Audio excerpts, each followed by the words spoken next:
And I just want to thank everybody for coming out to hear Dan Raminsky speak for us. Dan is a renowned storyteller in the Cleveland area, particularly regarding the era of the development, I guess the Gilded Age, from about 30 years before the end of the century to 25 or 30 years afterwards. And in particular with stories about Millionaire's Row. And tonight specifically he's going to talk about the famous and more importantly infamous women of Millionaire's Row, which I think is going to be fascinating. So the only thing we ask is we do have a questionnaire at the end because we like to sort of get feedback on these Carnegie colleges and to see what everybody thinks. So if anybody, if you can all take the time to fill one of those out at the end, that'd be great. And Dan, have at it. Thank you. Thank you. Thank you. Thank you. All right, thank you so very much, and thank you for coming. I am Dan Raminsky. I've become known over the years as Cleveland storyteller. Started out in giving a library presentation in Gates Mills 8 years ago. We expected 40 people and 100 showed up. So it started a career. Little did I suspect that some 8 years later we've done 600 presentations in front of about 40,000 people now. And our mission, and especially when I started 8 years ago, if you recall, Cleveland wasn't on this wonderful upswing that we're seeing today. And Clevelanders were a little down and out, and so I started doing the history with the idea of making you prouder of Cleveland through this marvelous, marvelous history. And I think you're going to be amazed and surprised with some of the things you're going to learn this evening. As you can imagine, doing some 60 to 70 talks a year, I get all kinds of questions, most of them all about history. But there's one question I get at every talk, and it has nothing to do with history. How tall are you? And I am 6'6" and holding. I thought that might be enough. And of course it begs the question, did you play basketball? And indeed I did, at a little school called John Carroll University. And then I played professionally for the United States Army for 1 year. So I had the privilege of doing that. I'm very cognizant, being so tall, that my audience has to look up, and that's not the most comfortable position. So this chair is here with purpose, as I'm going to sit down and tell you hopefully a wonderful, wonderful story. If I said to you, Cleveland, Ohio, the greatest, wealthiest city in all the world, you might ask, Dan, what Cleveland are you talking about? And I'm talking about Cleveland, 1885, the grandest, wealthiest city in all the world. And we as Clevelanders haven't heard that very often, if at all. But 1885, that was the case.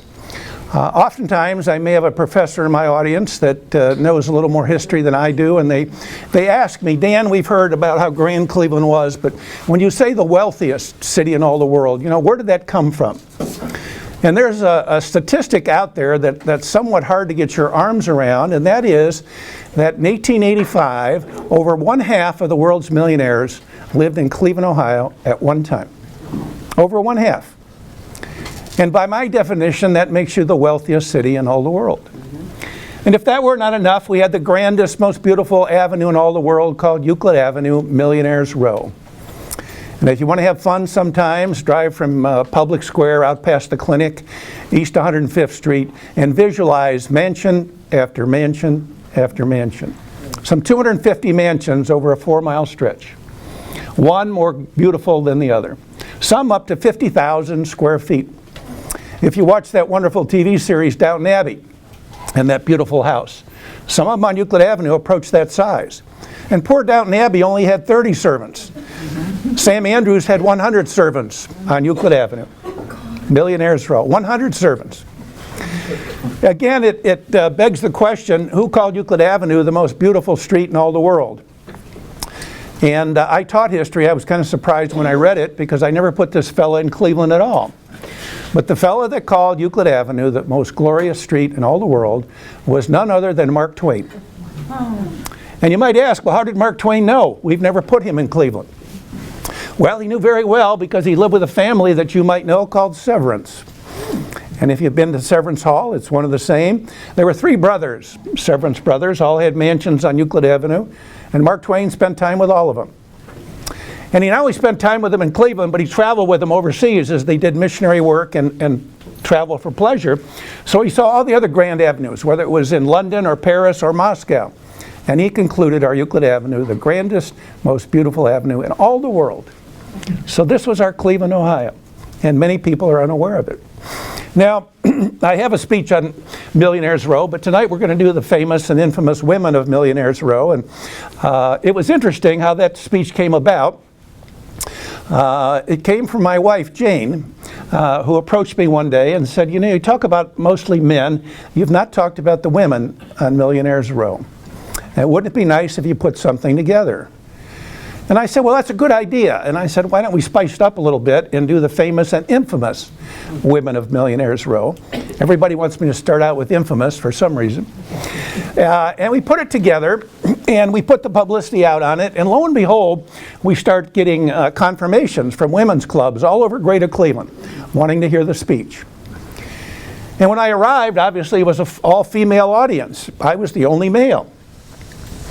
And as the only male, the women tended to cater a little bit and ask what I would like, and you got extraordinary attention. So when I went home to dear Jane, I said, you know, this was a marvelous idea that you had. Dear Jane is here tonight. She's not missed many talks since I gave her that analysis. So, but we continue, and it's equally, I think, entertaining to mixed audiences. We're going to talk about three characters. Some of the names you may recognize, some you may not. One is very historical. And we're going to start out with none other than Flora Stone Mather. And I think most of us probably know the Mather name. They're one of the four mansions that still remain as part of Cleveland State. And it's very representative of what the mansions were like. And we've done some talks there. Flora Stone and Sam probably were the first family of Cleveland without really holding public office. They were the most successful, the most charitable, the most giving, and totally involved in the community. Excuse me. And they grew up together on Euclid Avenue. They were neighbors. Flora Stone's father, Amos Stone, was a bridge builder for the railroads and made his fortune in engineering, building bridges all over the country. And he built the house on Euclid and East 12th Street. A beautiful mansion. If you're ever at the theater, try to visualize that was all residential properties through there. It really taxes one's imagination to think that that was residential at one time. She had a wonderful childhood, obviously everything at her beck and call. Her neighbor was Sam Mather, and Sam Mather's father was in the mining and iron ore business, also very wealthy. And so these two grew up together as children, probably attending a lot of events and churches and in some respects schools as they grew up. And initially there was no romance. It was kind of fun to watch. The romance began to grow. Flora Stone would be away from Euclid Avenue for many months sometimes. At one point she was off the avenue for 14 months. And this was because the family decided to take a little vacation to Europe. And I always wondered, how do you pack for a 14-month vacation? Sam, early on, started working in his father's mines up in Michigan and Wisconsin, so he also was gone off the avenue. And they began writing letters back and forth. And I got copies of these letters, and I was intrigued.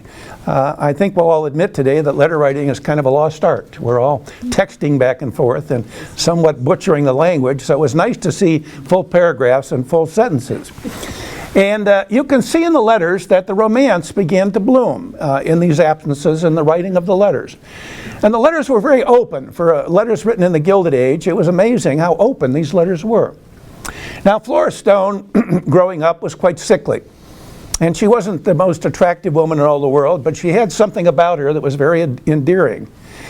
And she grew up with kind of a complex. She felt that her personality was offensive to other people, and that she had idiosyncrasies that people wouldn't like. And this was really all in her mind. None of this was true. But she would put it in her letters to Sam, and Sam would write back, "My dear Flora, none of these are true. There's nothing about you that would be remotely offensive to anybody. I don't know where this is coming from." But she would continue to write. And as they got engaged, it looked like they were getting engaged, she wrote a letter and said, "You know, I know you're working hard on your company." Sam started a new company called Pickens Mather, which is still around today. And when you come home in the evening, if I do anything to offend you, if I do anything to upset you because you've had a hard day at the office, please tell me. And I thought that was pretty remarkable. And he would write back, my dear Flora, there's nothing you possibly could do that would upset me or offend me. But she was never, ever convinced. Well, they eventually did get married and raised a family. Now, a little background on Flora Stone. She had a brother and a sister. Her brother was a Delbert. How many people have been on a Delbert Drive or been in a Delbert College and never really knew the historical connection? That was in honor of son or brother Delbert. She also had a sister by the name of Clara. And if you've ever been down to Western Reserve Historical, you probably were in the Hay McKinney Mansion. And that was Clara Hay. Her husband was John Hay, somebody you might remember from history. He was Lincoln's personal secretary. And he, along with a co-author, wrote the most comprehensive volumes about Abraham Lincoln. John Hay later on became Secretary of State under 2 different presidents, right here from Cleveland. It was not unusual for the people on Millionaires Row to have dinner with the presidents, or the presidents come to Euclid Avenue and have dinner with the folks that resided. One day, John Hay invited Flora Stone up to Washington to have dinner with the president. And among the guests were none other than Henry Cabot Lodge and his wife, and you may remember that name. And unbeknownst to Flora, John Hay, who was quite a ladies' man, was having an affair with Mrs. Lodge. That was never broadcast in Cleveland, but indeed it was true, and we have many accounts written about that. Flora Stone and Sam, once they were married, moved in with their father-in-law, which was quite common. The mansions were gigantic, and the parents loved to have their married children around. But eventually, they decided to build their own home, and they started building in about 1908. It was one of the last mansions ever built on Euclid Avenue, and it cost over $1 million, about 40,000 square feet. Now, Flora Stone knew when her father died that she would inherit a lot of money, and she felt pretty guilty about this. This was unearned money. Her life was not without tragedy, for Amista Stone one day got a telegram from college where Delbert was going, and it indicated that he had drowned on a field trip. So she lost a brother, and he lost his only son, the reason for Delbert College and a Delbert Drive today. And he was so upset that life became tragic overall. There was just nothing about him that was enjoyable. Later on, one of the bridges that he built, which was in Ashtabula, Ohio, collapsed. And it killed a number of people as the cars were going over it in the wintertime. Now, they didn't die from the crash, but they had coal stoves in the cars, and when the cars tipped over, they burnt to death. So it was a very tragic thing, and those 2 strikes made Amista Stone miserable. He just, there was nothing left. And one day he was late for dinner, and Mrs. Stone sent the servants up, and lo and behold, as they went in the bathroom, they saw that he had put a bullet through his head while taking a bath. So Flora Stone, again, life not without tragedy. But when she inherited the money, she felt that she had to give back to society. And she was one of the most charitable giving women that you ever want to read about. Basically, she started many, many charities in Cleveland, some 35 that she started or was involved in. One of my favorite, and you may recognize, the Visiting Nurses Association, which is still around today. And this was set up by a bunch of women on Millionaires Row. And what I liked about it is you couldn't buy your way in. You couldn't just come up with money. You physically had to go into the squalor. And there were many, many poor areas in Cleveland, especially in the flats. Irish immigrants in particular who were brought to dig the canal and eventually dig out part of the river. And many diseases, and there was no sanitation. And these wealthy women had to go in those areas, and they had to teach sanitation and try to come up with a more healthy environment. And indeed, the Visiting Nurses Association around today still does much of that great work. But you don't picture these elite people necessarily getting their hands dirty. But this was quite common on the avenue. They felt that they had to give back. Flora Stone recognized that women were becoming of age, so to speak, and they were about to get their right to vote, which was long overdue, and she felt they needed to be educated. So she threw herself into a project called the Flora Stone Mather College at Case Western Reserve, which again you may recognize, and the dormitory is still there. And when you saw some of the letters from the alumni, you got a good insight into Flora. They marveled at this woman, how engaging she was, how humble she was. Her day, she said, was best filled by visiting the girls and talking about what they wanted to do. And she would bring fresh flowers, and she would bring cakes and cookies. And she said, that's where I wanted to be. Now, this is a woman who had all the wealth in the world, every party, every social event, and where she wanted to be was at that college. And indeed, that came out when you read these letters. How endearing. And it was interesting, 10 years before she died, she put in her will that she wanted no recognition for any of the work that she had done. I guess a testament to her humility. She instructed her husband in the will that she was entitled to a 10-minute eulogy at the Old Stone Church where they belonged. Interesting, she belonged to the Old Stone Church and Sam Mather belonged to Trinity Cathedral. And somehow, of course, they made that work out. But again, all these things are a testament to her humility. And we can go over all the charities, but I think rest assured that this was really her whole life. Sadly, as they were planning to build their home, she contracted breast cancer. And she actually died before she had a chance to move into the new home, so she never ever saw it. Sam Mather was devastated, as you can imagine. This was the love of his life, and it was a marvelous family. By the way, they had three sons and a daughter. Daughter Constance became the mistress of the house for the parties, and so on as that went on. Sam threw himself into a couple of projects, one of which is putting together a hospital. You would know it as University Hospital today. And if you go down there, you'll see his portrait. You may have wondered why.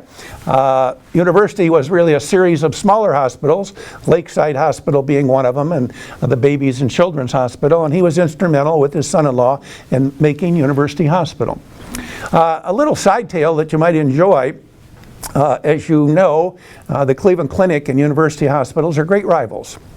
And this rivalry is taken very seriously if you've had experience with it. And interesting, the clinic burnt down in 1929, which should have put it out of business. It was before the Great Depression. And I go down to the clinic, I know the doctors, and I do some speaking for them, and I said, you know, who helped you guys rebuild the clinic? When really it should have been out of business, the fire and then the Great Depression. And they said, oh, some donors, and they really aren't clear in terms of who might do that, keeping in mind they're arch rivals with University Hospital. And I said, well, you know who saved you? University Hospital. Oh, do they get angry? They don't want to hear this. But something about Sam Mather suggested that the clinic was important. And even though he founded University Hospital, or put that together, he raised $500,000 to put the clinic back in business. But you'll never hear this from anybody that works at the clinic, that it was University Hospital and Sam Mather that put them back into business. Sam Mather and Flora Stone had a little place in Bracknell, you may have been there, called the Shoreby Club. And that was their summer place. It was a beautiful 1-hour carriage ride from Euclid Avenue out to Bracknell before the turn of the century. We think that home was built about 1895, so it was quite early. And they had their own yacht, and they could see the steamers go by, and all summer was spent out there. There was also a beautiful country club out there called the Lakeshore Country Club, which was the heart of the social strata, and Sam Mather and Flora Stone were very active in that country club. Today you would know it as the Country Club of Pepper Pike, Ohio, when they moved out to Pepper Pike in this early on. Well, Sam Mather lived a nice long life. He died in 1931 in his 80s. If you're ever around Hunting Valley, on County Line Road, you may pass a subdivision called Arrowhead Farms. That was a grand estate that he gave his daughter for her wedding gift. And it's a marvelous estate today. They put in a 1 mile long driveway, which I've walked many times, and the house and the barns are all still there. So it was great fun to see that. Well, let's move on to our most infamous woman that ever occupied Millionaire's Row. And her name was Betty Bigley. How bad could a Betty Bigley be? Seems pretty innocent. Betty Bigley was born in Canada. At a young age, at about age 13 or 14, she became an expert swindler. And she began passing bad checks. And as the law was on her heels, she migrated to Cleveland, Ohio, because she had a sister here in Cleveland. And she moved in with the sister, and after several weeks, she approached her sister and her husband and said, "Why don't you go to the theater for the evening? I'll take care of the children." And this seemed like a very magnanimous gesture. And the sister was thrilled, and her husband, and they got ready and they went to the theater. And lo and behold, Betty Bigley called one of the local bankers. She had prearranged for one of the bankers to come over. And she said, "I own this house and all the furniture, and I'd like a loan." And the banker was happy to give her the loan based on the collateral. And all the paperwork was done, and she took off to Toledo, Ohio. When the loan came due, her sister and her husband were responsible for it. We don't know whether they lost their house or not, but obviously they lost a good bit of their money. This was the kind of person she was. While in Toledo, she got in trouble with the law again, and they were on her tail, and she came back to Cleveland. And at this point, she started what appeared to be a very legitimate business. She started a hotel. This was a very, very nice hotel, a very high-end hotel. The only problem is that the hotel had very high-end women that worked for the hotel. I guess you know what I'm talking about without me saying it. And oddly enough, a lot of the bachelors and a lot of the widowers on Euclid Avenue visited this hotel quite frequently. And Betty Bigley did have a way about her. She wasn't the prettiest woman in the world, but she had a way about her with men, obviously. And she won over a Dr. Chadwick, who was a doctor, a well-known doctor, who had a mansion on Euclid Avenue. Her name now becomes Cassie Chadwick, and she's one of the residents of Euclid Avenue, Millionaire's Row. About East 73rd and Euclid, a little bit farther out. And eventually she was so charming, even though everybody knew about her, that she kind of won over the social set on Euclid Avenue. And one day she approached her husband and she said, "I'd like to go to New York."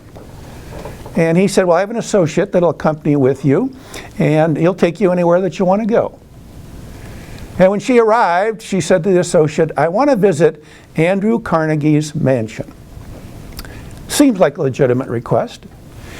And the associate made the arrangements and took her to the mansion. And she said, "Stay in the carriage.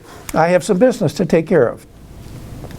And she went in under the pretense that she was looking to interview servants, that she was a wealthy person from Cleveland thinking about settling in New York. And they let her in. And she was in for a good bit of time, and when she walked back out, the associate noticed that she had kind of some papers in her hands that she didn't have before. Kind of a scroll.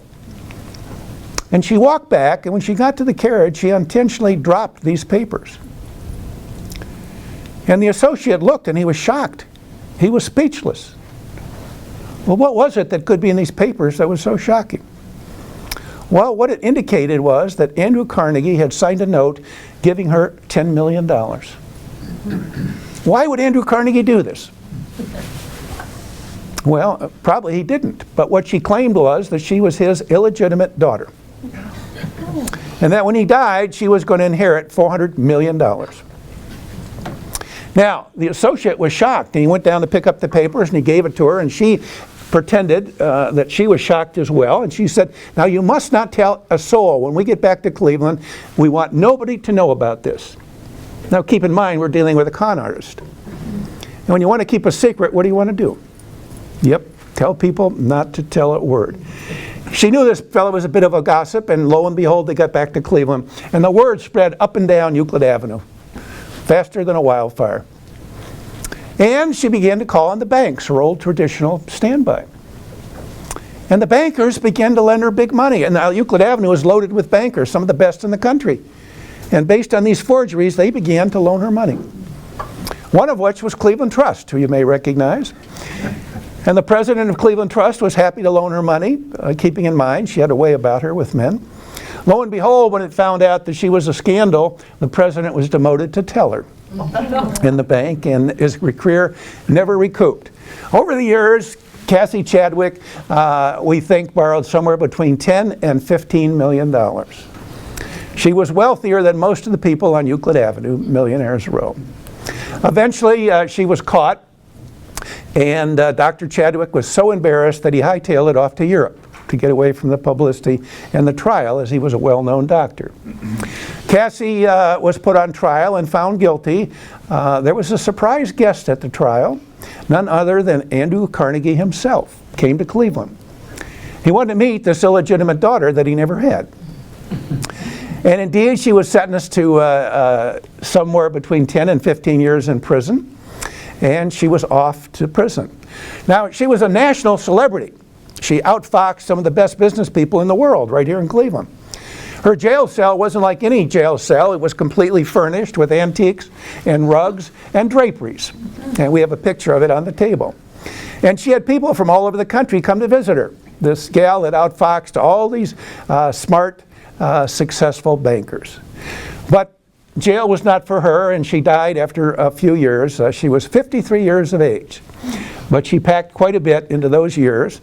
Some of the fortune was found. We have a picture on their table there where they auctioned off all her possessions. But a lot of the money was not found, to my knowledge. And she lived the high life, but for the most part, at the end, the law caught up with her. Now, our last young lady is both famous and infamous. And you may ask, well, Dan, how is that possible? Well, it may be a name that you may recognize, you may not. Her name was Julia Drury. And you may recognize the Drury name if you've ever been to the Cleveland Playhouse. You may very well have been in the Drury Theater, the old Playhouse. And the Drurys were founders of that Playhouse. They built their mansion across the street on East 86th Street. It's still there today, owned by the Cleveland Clinic. It's called Foundation House. And it's one of the 4 mansions that still remain of these 250. Julia married Francis Drury. Francis had an initial wife who died and married Julia at a fairly young age. Francis was in the kerosene stove business and became a multimillionaire, selling stoves to none other than John D. Rockefeller's Standard Oil.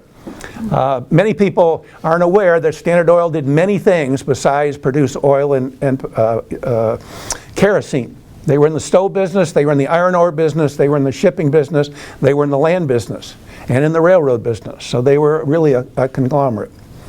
And Francis Drury, when he became successful, wanted to move to Euclid Avenue, Millionaire's Row, wanted to be a little farther out. So in 1910, about the same time that Sam Mather was building his mansion, Drury built his mansion out in the country and spent $500,000 to do it. And again, those were the last 2 mansions ever built on the avenue. So the avenue was really short-lived, about 4 generations. Well, as we approached the 20s, automobiles were quite popular. Cleveland was the hub of the automobile industry. It actually started here in Cleveland. We had over 80 manufacturers of automobiles. And this allowed the people to go farther than Bracknell. Now you could go beyond Carriage, and they settled in Wickliffe, and they settled in Gates Mills and Hunting Valley, and also out in Lake County, that little mountain. And Drury was raised on a farm, and he had the hankering to build a country estate. And many of the estates were built in Chesterland, Gates Mills, and Hunting Valley. Some still around today. And he had a summer place in Bracknell on Drury Lane, which is still there, so he was familiar with the area. And he decided to buy about 133 acres on the corner of Cedar and Psalm Center Road. You would know it today as Gilmore Academy. And if you've been there, you know that beautiful, beautiful Tudor mansion. By the way, that Tudor mansion is totally intact, and when you go inside, it's much like when the Drurys lived there. Well, Francis Drury bought the land, and he thought he wanted to build his country estate and give up Euclid Avenue. He only had one problem. Julia didn't want to go to the country. So what's a good husband to do when your wife does not want to do something that's your dream? He bribed her. And he said, Julia, I know you love this house on Euclid Avenue. How about if we make it 1.5 times bigger and duplicate it out on the farm? So if you want to have fun sometimes, drive by the mansion on Euclid Avenue and drive by Gilmore, and you will see this eerie semblance, Gilmore being 1.5 times bigger. And he said, I don't want to hire any architect. I've heard of a young fella by the name of Charles Schneider who is quite famous. And that name may not mean anything to you until I say Stan Hewitt Hall. So Drury wanted a kind of a smaller replica of Stan Hewitt Hall and hired Charles Schneider to do this. He was 29 years of age when he did these houses. Quite remarkable. Well, Julia bought into this for a while, but as she thought about it, she again did not want to leave Euclid Avenue and the wonderful things that were there. So Francis goes back and he decides to bribe her again. And he said, Julia, yeah, I find it funny too. He said, Julia, I know you're not fond of the farm, but how about if I send you to Europe for 1 year? Now this is interesting because Julia is in her 60s by now, and Francis is in his 70s. And he's going to send her to Europe for 1 year. And as I read about the families on Euclid Avenue, this was not unusual. The husbands later on would go to Africa on safari for 3 or 4 months, and the wives would go to Europe. Now what I read and what I found fascinating is there were also very few divorces on Euclid Avenue. So they may have had a little formula here that tended to work. Now Julia was going to go to Europe because Francis and Julia wanted to collect art, as many of the people on Euclid Avenue did. The basis of our art museum are all the private collections that were on Euclid Avenue. And he said, I'm going to give you an unlimited budget. And you can buy any artwork that you want. Now this isn't any artwork, this is French Impressionist, Renoir, Rembrandt. They just visited our museum some time ago. Now I would think any wife going to Europe, all expenses paid with an unlimited budget, might find this offer very attractive. And so I have to spend a few months on the farm. I'll bite my lip and I'll spend there.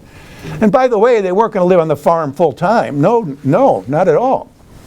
For you see, they had a lavish townhouse in New York. They had a mansion in Augusta, Georgia. They had another mansion up at the Finger Lakes in Upper New York, and they owned part of an island outside of Georgia. So they rotated every 3 or 4 months with their staff to these various houses. Rockefeller did this as well. And so poor Julia only had to spend about 4 months, the best time in Cleveland, at the farm. For Francis was into great landscape, and he wanted to make the most beautiful gardens in all the world. He built 5 acres of greenhouses just to produce flowers for the estate. And you would think that Julia could put up with this. But she went off to Europe. He built this estate somewhere between $2 and $3 million. It was absolutely gorgeous. And she came back, and lo and behold, she was not happy. Francis is approaching 80. He was becoming a little sickly, and they decided to spend more and more of their time in Augusta, Georgia, in their mansion. And it was a beautiful, beautiful mansion. The weather was a little better for longer periods of time. So they began to visit the farm less and less and less, almost abandoning it.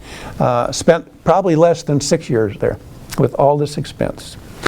Francis Drury, by the way, had a friend in Augusta, Georgia that you may recognize, a fellow by the name of Bobby Jones. Yeah. Bobby Jones, for you that aren't golfers, was the most famous amateur golfer in all the world. Many people talk about Jones. He was a trained attorney, but while he was playing golf, he earned no money. So where did he get the money to travel all over the world to play golf? One of the people that funded him was Francis Edson Drury, Cleveland, Ohio. Oh. And nobody knows about this. Nobody knows about this stuff. And when Bobby Jones retired at age 29, it was time to build a little golf course. You would know it as Augusta National, one of the most beautiful golf courses in all the world. And he went to about 24 of his friends, including Francis Edson Drury of Cleveland, Ohio, and said, I'd like to build a little golf course. I'm going to buy an old nursery and convert it. And Francis Drury was one of the founding members and investors in Augusta National.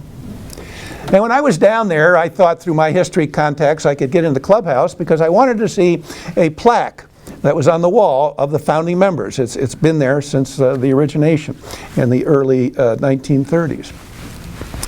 And I thought I was making some headway, but they have a criteria that you must accomplish to get in that clubhouse, and I could not do it. You have to be able to walk on water. And this I could not do. And it's kind of a pun, I guess, in terms of how exclusive it is to get in there.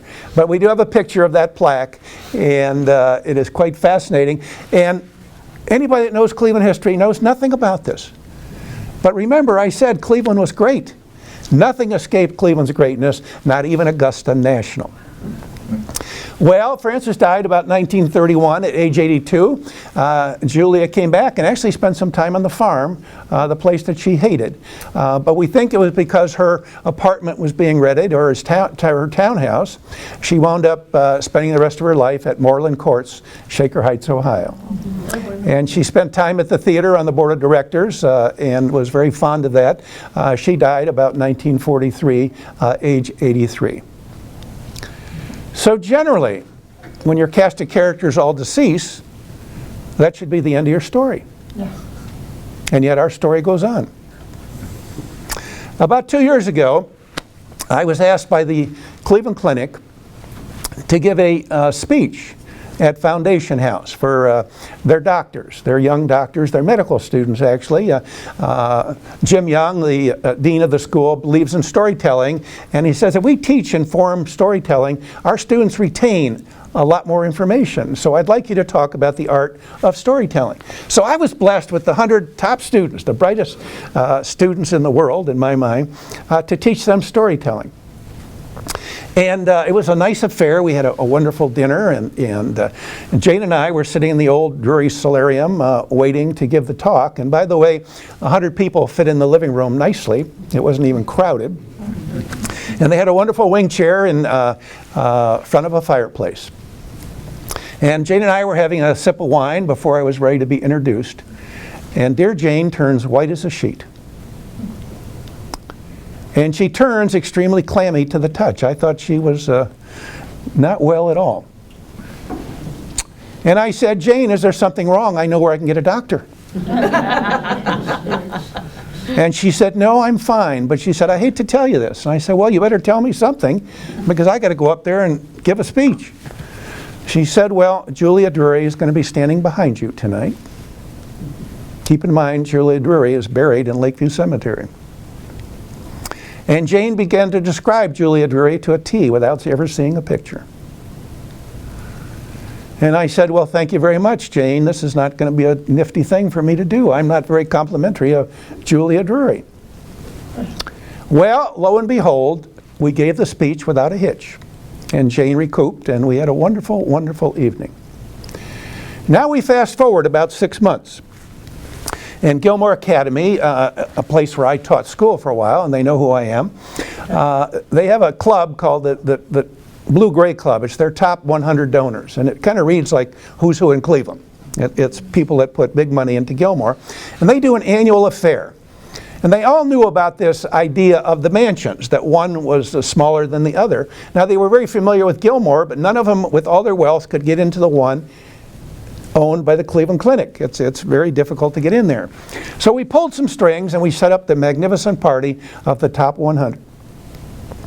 And we had a wonderful evening, and again they had my chair in front of the fireplace, and it was a nice winter evening with a fire, and there were 2 lights above the fireplace that acted like spotlights, and they were perfect.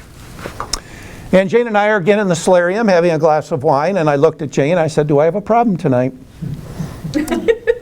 And she said, no, I don't feel that Julia Drury is present. So I sat in the wing chair, I was introduced, and the people were ready to hear about the story. And lo and behold, I mentioned the name of Julia Drury.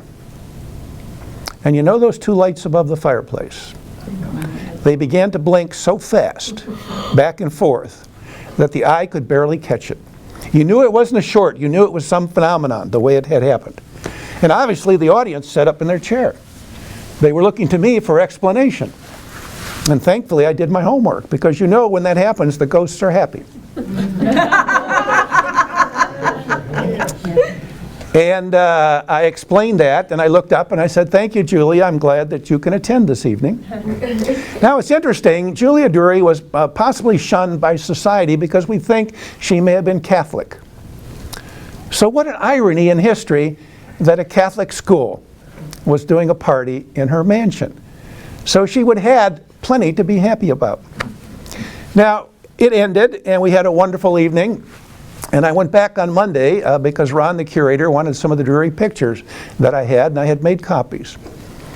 And we had sat In the living room again, my chair was still there. There was still a fire in the fireplace.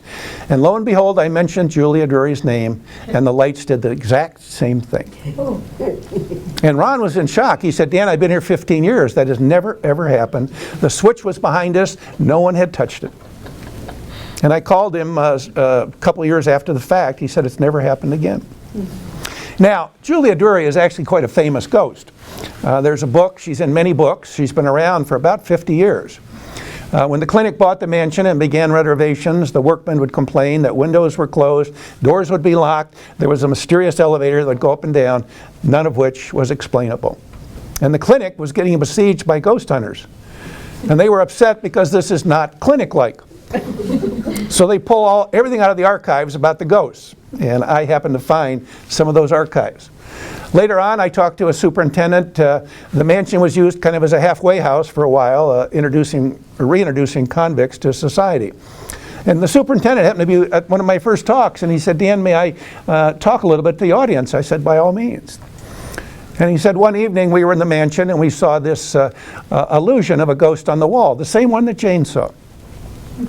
And he said, obviously we chased it, we didn't find it, but he said the elevator went up and down mysteriously. And he said, I and my partner were eyewitnesses to what you're talking about. If you talk to the people at Gilmore, many, many stories about the ghost. The most intriguing was the secretary who walked into her friend's office, and it appeared like the friend had her back to her in a chair. And she said, hello, Carol, and the voice came back, Carol's not here. She's out in the parking lot. Lo and behold, the secretary looked, and her friend Carol was on her way back in. Brother Robert, who's the only one that lives in the mansion, who's a cleric, says he does hear footsteps in the evening, unexplainable. And chairs are moved, and lamps are turned on, and so on and so forth. So I don't know that I was a believer before, but having personally experienced these things, I'm a little closer to understanding, or at least believing, that indeed some of these things are possible. And we keep the name alive. The Drurys, interestingly enough, of all our characters, have the most visible assets that are still left. Not only the mansion on Euclid Avenue, but their mansion out at Gilmore, and of course the theater, which has since been abandoned and now owned by Cleveland Clinic. And talking to the clinic, we think that they'll keep that mansion alive. In closing, I want to remind you of my mission is to make you prouder of Cleveland. And even though Cleveland is on the upswing, we still have some of those negative stereotypes that are still out there. You generally run into them when you travel, or you used to, and you introduce yourself, and you say you're from Cleveland, and you get the look. And then you get the negativity. And when I was young, I used to get angry, and I figured out that I was not doing Cleveland any good. I was not creating a potential ambassador. I was only reaffirming what he or she may have thought. So I thought, based on my mission, there might be a better way to do this. Now, part of that process involved an intriguing set of circumstances, one of which was being invited to speak to the Salvation Army a couple of years ago, and to 400 of their workers who were all being honored that night.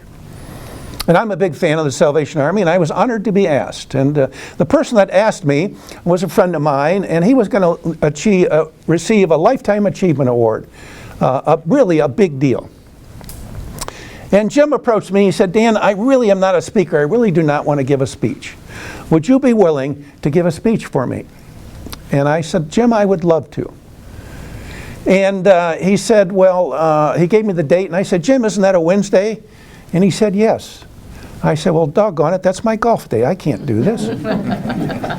Now, Jim belonged to every country club in Cleveland, and he has a private plane, and he said, Dan, anywhere you want to go if you'll do this for me. And we were kind of teasing, obviously, and I said, Jim, rest assured, I would love to do this for you. And as we got into talking about it, he said, why don't you do the history of charity in Cleveland?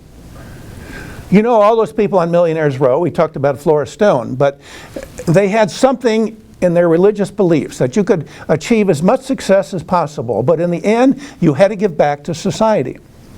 Now, we as Clevelanders have received this in a big way. All our hospitals, our universities, our art museum, our orchestra, our Cleveland Foundation, our United Way, and I can go on and on and on, all have their roots in Euclid Avenue. So to do the history of charity in Cleveland was my honor.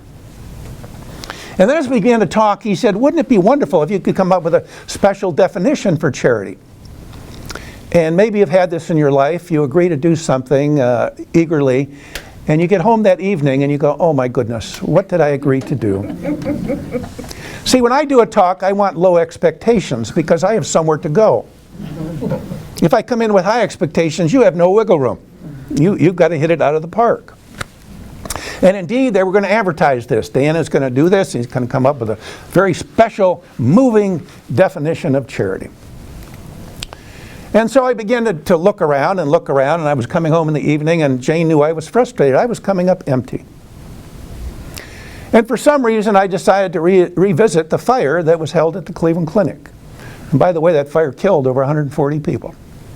They didn't burn to death, they smothered to death because X-ray film caught fire, and the fumes caused them to die. And I began to read about the founders of the clinic. You hear about Dr. Cryle, but there were 3 other doctors that founded the clinic, and my favorite was Dr. John Phillips. And he caught my eye because he treated patients all day, at great danger to himself, and when he went home that evening, he died. And so he gave his life for his patients. And obviously, that's about as high a thing as you can do as a human being. And so I began to read about the doctor, and lo and behold, my perfect definition for charity jumped off the page. So what was it that the doctor said that was so moving? What he said was that every patient coming to our clinic will feel the touch of human kindness. And is that not a perfect definition for charity? Now, this was a medical doctor, a scientist, and yet he understood the power of the touch of human kindness.